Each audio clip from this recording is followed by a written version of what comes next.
ठीक है। तो आज का जो टॉपिक है वो क्या है, आंशिक रूप से परावैद्युत पदार्थ की उपस्थिति में समांतर पट संधारित्र की धारिता का व्यंजक। ये सामने देखोगे तो स्क्रीन में टाइटल लिख के आ जाएगा, इसलिए बोर्ड में लिख जाएगा। ओके, इसको समझने के लिए हम लोगों को पहले तो ये जानना चाहिए परावैद्युत पदार्थ क्या है। तो परावैद्युत पदार्थ वे पदार्थ होते हैं जो कुचालक होते हैं। इनका काम होता है कि विद्युत क्षेत्र को कम करना। It reduce the electric field. ये विद्युत क्षेत्र को घटा देते हैं। जैसे एग्जाम्पल के लिए पानी, जैसे एग्जाम्पल के लिए वायु, जैसे एग्जाम्पल के लिए कागज, ये सब विद्युत क्षेत्र को घटा देते हैं। इन्हें परावैद्युत पदार्थ कहा जाता है। अच्छा, लेकिन इस प्रश्न में ये है कि आंशिक रूप से परावैद्युत भरा हो, मतलब जैसे मान लीजिए कि हमारे पास समांतर पट्ट संधारित्र पीछे पड़ चुके हैं, समांतर प्लेट संधारित्र। अब इनका क्वेश्चन है कि बीच में एयर या वैक्यूम नहीं होना चाहिए, वायु या निर्वात नहीं होना चाहिए, और अगर होना भी चाहिए तो उसके बीच में हमने परावैद्युत पदार्थ को रख दिया है। तो चलिए, हमारे पास दो प्लेट है, तो हम पहले भी लिखे थे एक बार कि संरचना लिखना पड़ता है, संधारित्र की धारिता का व्यंजक लिखना पड़ता है, निर्भरता लिखना पड़ता है।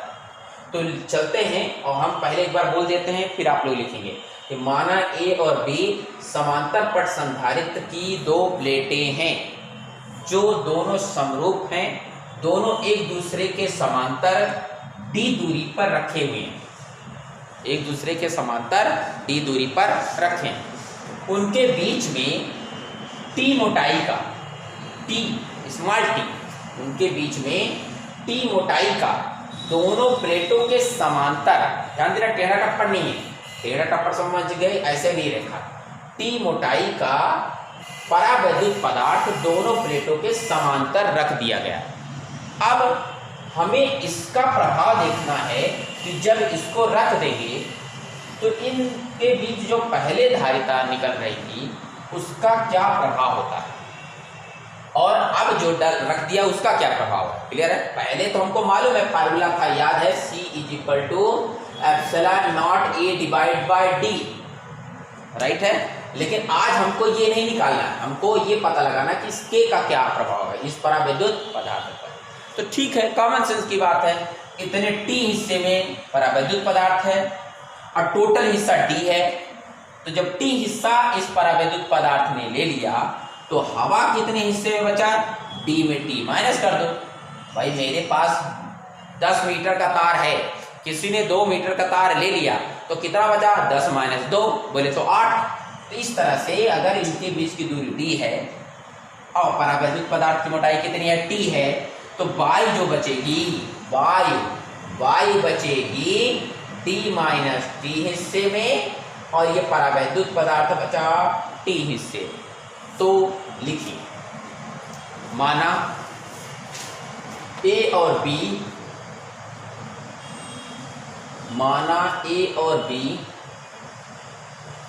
समांतर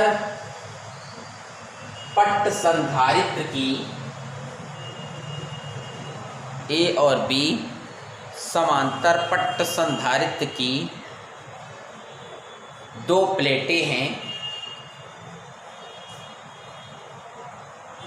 जो एक दूसरे से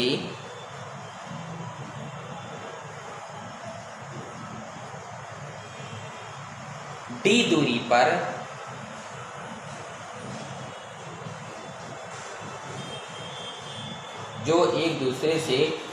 दूरी पर रखी गई है। उनके बीच t मोटाई का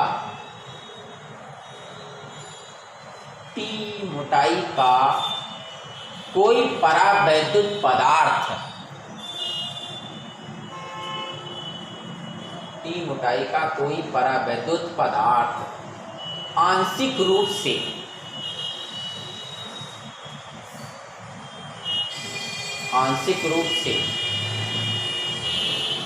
भर दिया जाता है। तो हम क्या करते हैं, इस प्लेट को बाहर से आवेश दे दिए। तो जब प्लेट A को धन आवेश देते हैं तो ये आवेश उसकी सतह पर समान रूप से वितरित हो जाता है। विद्युत प्रेरण की क्रिया से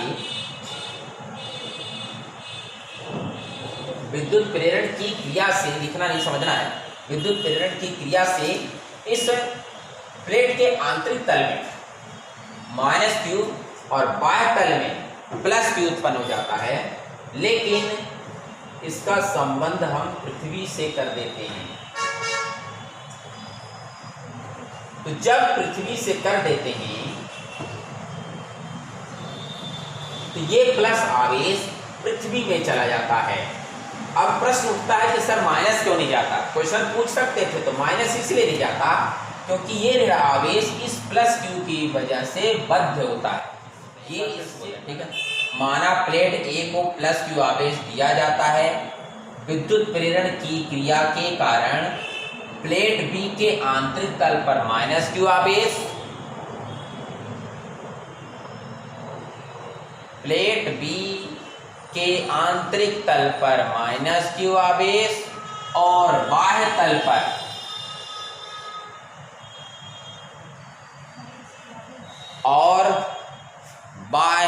पर +q आवेश प्रेरित हो जाता है। किंतु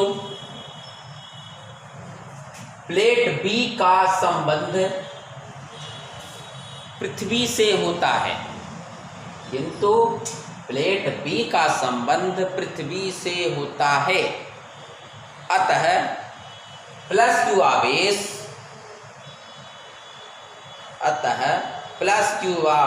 पृथ्वी में चला जाता है। तो इसके बाद हम लोगों को दो जगह विद्युत क्षेत्र की तीव्रता निकालना है, एक हिस्सा जहां वायु है और एक हिस्सा जहां परावैद्युत है। तो हम सबसे पहले वायु के लिए निकालेंगे, तो लिखेंगे दोनों प्लेटों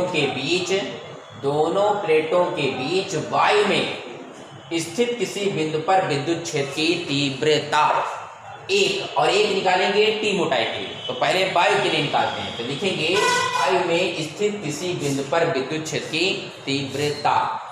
अब विद्युत क्षेत्र की तीव्रता है तो मान लो इसको रिप्रेजेंट करते हैं ई से, कुछ अलग करने के लिए E0 लिख दिया, और उसका मान हम लोगों ने पढ़ा है पीछे σ/ε0।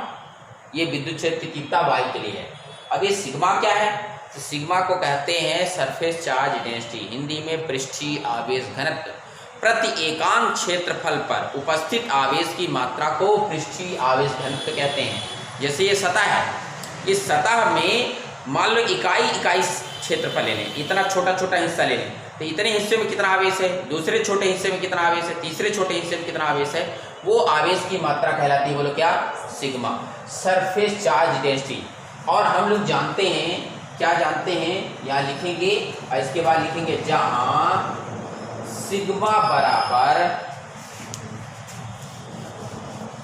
इसको लिख लेना है, जहां सिग्मा बराबर याद करो Q/A होता है, और इसके आगे लिखेंगे पृष्ठीय आवेश घनत्व। अब A क्या है यह बताना पड़ेगा, जहां A दोनों प्लेटों का क्षेत्रफल, मतलब A प्लेट का क्षेत्रफल है, प्लेटों का क्षेत्रफल, राइट है। इस सिग्मा का मान उठा के यहाँ रख देते हैं। तो जैसे रखेंगे तो ये देखो सिग्मा का मान है Q और बटे A और बटे में ε0। ये विद्युत क्षेत्र की तीव्रता इसके वायु वाले हिस्से में होगी। इसको मान लिया समीकरण 1। परावैद्युत माध्यम के किसी बिंदु पर विद्युत क्षेत्र की तीव्रता, परावैद्युत माध्यम के किसी बिंदु पर विद्युत क्षेत्र की तीव्रता, और इसका जो सूत्र होता है वो होता है E बराबर, फार्मूला वही रहेगा सिग्मा बटे, बस एक एक्स्ट्रा बढ़ जाएगा K/ε0। अब ये जहाँ K क्या है तो आप लिखेंगे जहाँ K माध्यम का परावैद्युतांक,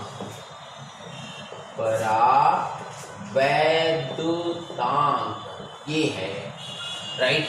अब पीछे सिग्मा का मान जैसे हम उसमें रख दिए थे, इसे इसमें भी रख दें, तो जैसे सिग्मा का मान रखोगे तो Q/A हो जाएगा, और साथ में जो लिखा है लिख दिया K/ε0। इसको समीकरण 2 मान लिया।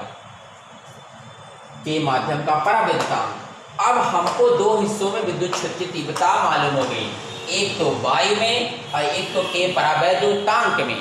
अब जब विद्युत क्षेत्र की तीव्रता मालूम हो गई तो हम लोगों ने पीछे पढ़ा है विभव प्रवणता, जिसमें E बराबर होता है minus dV divide by dx।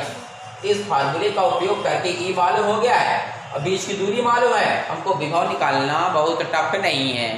हालांकि आजकल इस सूत्र का उपयोग हम लोग ऐसे करते हैं, E बराबर V/D, इस सूत्र का भी उपयोग करते, बात वही है। तो अगर E निकल गया तो विभव निकालना कठिन नहीं है, मतलब विभव दो हिस्से में भी निकलेगा, जैसे विद्युत क्षेत्र की तीव्रता, तो एक तो वायु का एक तो परावैद्युत का। अब विद्युत क्षेत्र की तीव्रता चूंकि एक वेक्टर क्वांटिटी, इसलिए उसका प्रॉब्लम है हो सकती है, हमको दिशा बताना पड़ता है, मैग्नीट्यूड बताना पड़ता है, लेकिन विभव एक अदिश राशि, इसलिए उसमें कोई दिशा की जरूरत नहीं, सिर्फ मैग्नीट्यूड निकालना पड़ता है, इसलिए डायरेक्ट निकाल सकते हैं। तो चलिए लिखिए, यदि दोनों प्लेटों के बीच विभवांतर, यदि दोनों प्लेटों के बीच विभवांतर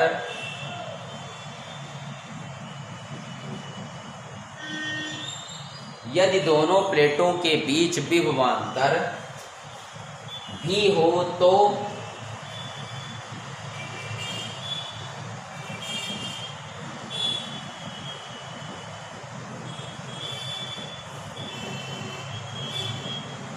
तो लिख दिया V बराबर विद्युत क्षेत्र की तीव्रता गुणे दूरी। देखो पहले हम सूत्र लिखे थे V बराबर E गुणे D, अब लिख दिया विद्युत क्षेत्र की तीव्रता गुणे दूरी। कारण क्योंकि हमारे पास दो विद्युत क्षेत्र है, तो एक विद्युत क्षेत्र है वायु का, ध्यान देना, और एक विद्युत क्षेत्र की तीव्रता है परावैद्युत का, और गुणे दूरी है, तो दूरी देख सकते हैं। तो मैंने अभी 2 मिनट पहले बताया कि वायु जो है D - T हिस्से में, यानी यहाँ D - P लिखेंगे, गुणा न लिखना होगा तो नहीं लिखना, लेकिन परावैद्युत जो है वो सिर्फ T हिस्से में है, यानी विद्युत क्षेत्र की तीव्रता गुणे दूरी, विद्युत क्षेत्र की तीव्रता गुणे दूरी। अब ये विद्युत क्षेत्र की तीव्रता है वायु का, वायु कितने हिस्से में उसकी दूरी, विद्युत क्षेत्र की तीव्रता परावैद्युत का, परावैद्युत कितने हिस्से में उसकी दूरी, दोनों को जोड़ दिया, कुल विभव निकल गया। अब E0 का मान समीकरण 1 में है, E का मान समीकरण 2 में है, मान रखो। समीकरण 1 और 2 से मान रखने पर E0 का मान पीछे देखेंगे तो Q/A ε0 है, और बगल में लिख दिया D - T, था ना। E का मान ये लिखा है सामने, Q/A ε0 K भी है, तो K ε0 और ये T आ गया। अब इसमें जो कॉमन हो कॉमन ले लेते हैं। कॉमन देखो Q है दोनों में, और ये A ε0 है, कॉमन ले लेते हैं, जो अंदर बचे अंदर लिखी, और बाकी मैं इस चित्र को मिटा देता हूँ क्योंकि अब डेरिवेशन में ये जरूरत पड़ती है। तो लोग कॉमन ले लेते हैं, कॉमन लिया तो P बराबर जो मिला Q/A ε0 बाहर आ गया, और यहाँ बचा T - T प्लस, ये तो बाहर हो गया, ये बाहर हो गया, T/K आ गया, ये हो गया विभव। इसको समीकरण मैंने मान लिया 3। अब जब विभवांतर निकल गया तो हमको धारिता निकालना कठिन नहीं है। हम ये कहें यदि समांतर प्लेट की संधारित्र या समांतर प्लेट संधारित्र की धारिता C हो तो सूत्र होता है C बराबर Q/V। ये सूत्र होता है C बराबर Q/V। अगर इसका टॉपिक आपको क्लियर नहीं तो पिछला एक टॉपिक वीडियो में है धारिता का, उसमें देख लो, ऑटोमेटिक बन जाएगा। C बराबर Q/V से क्लियर है, उसमें पूरा अच्छे से डिटेल में बताया गया है। अब इस सूत्र के हिसाब से मान रख देते Q और V का मान ये लिखा है Q/A ε0 D - T plus T/K। अब आप इसमें से देख सकते हैं Q और Q एक जैसा है, कट जाएगा, तो जो कट जाए काट दीजिए और जो बचे उतार लीजिए, ऑटोमेटिक आंसर हो जाएगा। तो अगर ये आंसर देखेंगे तो ये ε0 ऊपर चला गया और Q से Q कट गया, ये D - T नीचे है प्लस T/K नीचे है, और यही समांतर पट संधारित्र की धारिता के लिए व्यंजक है। कुछ बुकों में टी को कॉमन लिया है, हम भी कॉमन लिख के दिखाते हैं। मेन ये सूत्र याद रखना है, इसके बाद भी हम आपको दिखाएंगे कि टी दोनों में है, कॉमन ले लोगे तो बदल जाएगा फार्मूला। तो कैसे बदल जाएगा वो देख लेते हैं। हालांकि इतना भी सूत्र सत्य है, लेकिन अगर मान लो कोई कहीं दे तो कोई गड़बड़ वाली बात नहीं है। एप्सिलॉन नॉट ए पहले लिख देते हैं, एप्सिलॉन को पहले लिख देते हैं, एक बाद में कोई फर्क नहीं पड़ता। टी देखो यहीं पर है, टी बाहर है, माइनस के साथ अगर बाहर लेते हो तो अंदर का चिन्ह बदल जाएगा। तो ये टी बाहर आ गया, अब आप देख सकते हैं टी बाहर आया तो यहाँ 1 बचा, चिन्ह बदल जाएगा तो प्लस का माइनस हो जाएगा। टी बाहर आ गया तो यहाँ 1 हो गया और बट्टे में के हो गया। तो कुछ बुकों में यह सूत्र दिया है, तो अगर आप चाहो तो इस सूत्र को भी लर्न कर सकते हो। हाँ, लास्ट में उसका धारिता का मात्रक जरूर लिखेंगे, फैराड। धारिता का मात्रक फैराड होता है SI पद्धति में। और मैं बार बार कर रहा हूँ, अगर इसका आपको देखना है पूरा डिटेल तो एक टॉपिक है यूट्यूब में धारिता, उसमें पूरा डिटेल बताएंगे धारिता क्या है, धारिता का सूत्र क्या है, उसका मात्रक क्या है, उसका विमीय सूत्र क्या है, सब बताएंगे। You can see. ओके, ये संधारित्र की धारिता के लिए व्यंजक है जब समांतर पट संधारित्र के बीच आंशिक रूप से कोई परावैद्युत पदार्थ उपस्थित हो तब। अब इस पे निर्भरता देखो तो यहाँ पर देख सकते हो, निर्भरता साफ साफ झलक करेगी। डी माइनस टी, माइनस का मतलब होता है घटाना, तो डी में टी घट जाएगा, दूरी घट जाएगी। और जब दूरी घट जाएगी तो इसका संबंध इससे व्युत्क्रमानुपाती है। व्युत्क्रमानुपाती का मतलब अगर ये घट जाएगा तो ये बढ़ जाएगा, तो मतलब दो प्लेटों के बीच की दूरी जितनी कम होगी धारिता उतनी ज़्यादा होगी। के का मान मतलब हम समझ सकते हैं कि अगर दोनों प्लेटों के बीच परावैद्युत माध्यम है तो उसके आधार पर भी धारिता का प्रभाव होता है। अब उसके लिए प्रश्न करके हम लोग हल कर सकते हैं, उसको भी समझ सकते हैं, कोई कठिन